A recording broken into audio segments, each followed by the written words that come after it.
할렐루야. 오늘도 말씀으로 주님과 동행하고 계신 여러분을 주님의 이름으로 축복합니다. 함께 보실 말씀은 고린도후서 10장에서 13장이 되겠습니다. 10장은 1절을 보면 바울이 자신을 비방하는 자들의 말을 그대로 사용하여 자기를 소개하는 걸 볼 수 있습니다. 너희를 대면하면 유순하고 떠나 있으면 너희에 대하여 담대한 나 바울은 이라고 말합니다. 고린도 교회의 비방자들은 바울이 직접 대면하면 꾸짖지도 못하면서 편지로만 꾸짖는다고 비방을 했던 것입니다. 10장은 그런 비방에 대한 바울의 입장 표명입니다. 먼저 바울은 4절, 5절에서 하나님의 일은 성격이나 육신의 능력으로 하는 것이 아니라고 말합니다.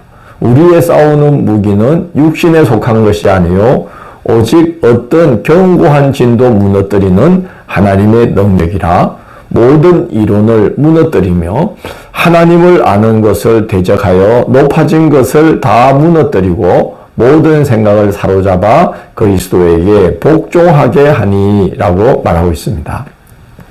복음의 능력을 힘입어 하나님의 일을 감당할 수 있었다는 말입니다. 그런데도 고린도 교회의 비방자들은 바울의 풍모가 빈약하고 언변이 좋지 않음을 계속 문제 삼았던 것 같습니다. 7절을 보면 바울이 너희는 외모만 보는도다 라고 말하고 10절을 보면 몸으로 대할 때는 약하고 그 말도 시원하지 않다 하니 라고 말하고 있습니다.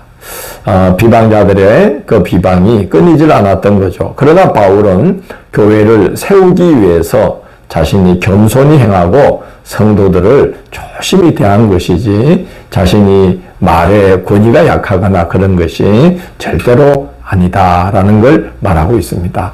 11장은 고린도 교회가 분별력이 약함을 지적합니다.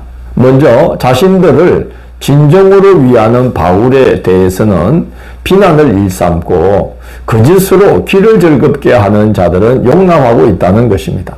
4절에서 바울은 누가 가서 다른 예수를 전하고 다른 영을 받게 하고 다른 복음을 전하면 흔쾌히 받아들인다면서 영적 분별력이 없음을 안타까워합니다. 두 번째는 진정으로 교회를 위하는 자를 알아보지 못한다는 것입니다. 바울이 무보수로 사역한 것에 대해 고마워하기는커녕 무자격자라서 그런다면서 비방을 했습니다.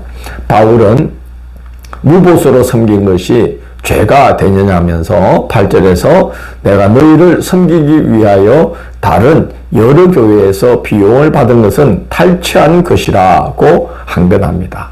탈취물은 노획물을 가리키는 전쟁 용어인데 이 말은 바울이 다른 교회들을 든든히 세움으로써 그 교회들의 지원을 통해 고린도 교회를 무보수로 섬길 수 있었다는 말을 하고 있는 것입니다. 그렇기 때문에 고린도 교회는 바울에게 고마워하고 비방한 것을 부끄러워해야 하는데 분별력이 약하여서 바로 그런 것까지도 무보수로 봉사한 것까지도 비방거리로 삼았던 것입니다. 바울은 참 사도와 거짓 사도를 분별하는 것은 쉬운 일이 아니기 때문에 말과 행위의 결과를 살펴보고 잘 분별해야 된다고 당부합니다. 14절 15절에서 이렇게 말합니다. 사탄도 자기를 광명의 천사로 가장하나니 그러므로 사탄의 일꾼들도 자기를 의의 일꾼으로 가장하는 것이 또한 대단한 일이 아니니라. 그들의 마지막은 그 행위대로 되리라고 말합니다. 그리고 이어서 바울은 자신이 복음을 전하느라고 겪었던 여러 고초들을 열거하면서 그런 수고에 더하여서 마음이 눌릴 정도로 모든 교회를 위해 염려함이 있다라고 고충을 토로합니다. 참 사도의 본보기가 되는 바울이죠.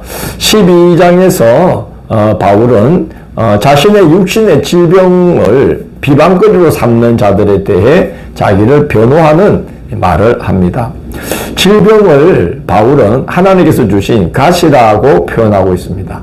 14년 전에 셋째 하늘에 올라간 것과 같은 신령한 체험을 했는데 자만하지 않게 하려고 하나님께서 육체에 가시를 주셨다고 고백합니다. 갈라디아서 4장 14절에서 너희를 시험하는 것이 내 육체에 있으되 이것을 너희가 업신여기지도 아니하며 라고 말하는 것으로 봐서 바울은 사도로서 민망할 정도의 질병이 있었던 것 같습니다. 그래서 3번에 걸쳐서 작정 기도를 했다는 거예요. 그러나 주님께서 병을 고쳐주시는 대신에 깨달음을 주셨다라고 말합니다. 9절 말씀이 그 내용입니다. 내 은혜가 내게 족하도다. 이는 내 능력이 약한 데서 온전하여 짐이라고 주님께서 말씀해 주셨다라고 바울이 증언합니다. 즉 육체의 약함은 비방거리가 아니라 주님의 능력이 나타날 수 있도록 준비된 상태다라고 바울이 변증하고 있는 것이죠. 이어서 바울은 고린도 교회에 3번째 방문을 준비하고 있다고 밝히면서 가더라도 폐를 끼치지 않도록 하겠다. 또 내가 구하는 것은 너희의 재물이 아니다. 내가 구하는 것은 오직 너희들이다 라고 말합니다. 바울이 방문 목적을 이렇게 미리 밝혀야 할 정도로 고린도 교회에는 바울을 향한 온갖 비방이 먼지처럼 일어났던 것이죠.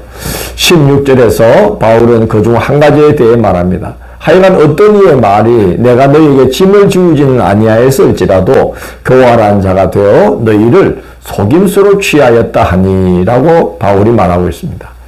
20장 21절에서 바울은 고린도 교회를 2번째로 방문했을 때 성도들이 보인 태도로 인해 상당한 아픔과 상처를 받았고 이제 3번째 방문을 하려고 하는데 그때 일이 재현될까봐 염려하고 있음을 솔직하게 고백합니다.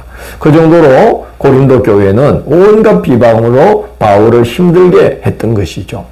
13장은 3번째로 방문하여 고린도 교회 성도들을 대면하게 될 때에 그때 책망을 하지 않도록 돌이키라고 권고하면서 편지를 마무리합니다. 1절, 2절에서 바울은 대면하면 말마다 그러한가 하고 확인하고 용서치 않을 작정이라고 말을 합니다. 9절에서는 책망을 마다하는 이유를 말하고 있습니다. 곧 너희가 온전하게 되는 것이라고 말합니다. 성도들을 온전히 세우려고 내가 가면 꾸짖을 일들은 꾸짖겠다라고 말하고 있는 것이죠. 끝으로 바울은 대면했을 때 엄하게 책망하여 성도들이 시험 들게 될까봐 이렇게 미리 편지로 준비시키는 거라면서 편지를 보내는 이유를 밝힙니다.